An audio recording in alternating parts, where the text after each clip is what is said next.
స్వామి, తమరు నారాయణ మంత్రం ఎందుకు జపిస్తున్నారు? నేను ఎల్లవేళలా శ్రీహరినే ధ్యానిస్తూ ఉంటాను. కానీ తమరు నారాయణుడు, బ్రహ్మదేవుడు త్రిమూర్తులు కదా, సరి సమానులే కదా. బ్రహ్మ జీవనాన్ని సృష్టిస్తాడు, జననం జరుగుతుంది. విష్ణువు ఆ జీవనాన్ని పరిపాలిస్తాడు. నేను లయం చేస్తాను, అంటే మృత్యువు ప్రసాదిస్తాను. ఏదైనా సంఘటన సంభవిస్తున్నప్పుడు దాని గురించి సంపూర్ణంగా తెలియడం సాధ్యపడదు. ఆ సంఘటనానంతరమే సర్వస్వం స్పష్టంగా అవగతమవుతుంది. ఏం జరిగింది, ఎలా జరిగింది, ఎందుకు జరిగింది, దాని వెనుక అర్థం ఏమిటనేది.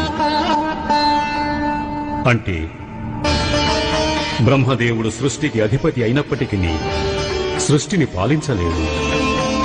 తనకి మృత్యు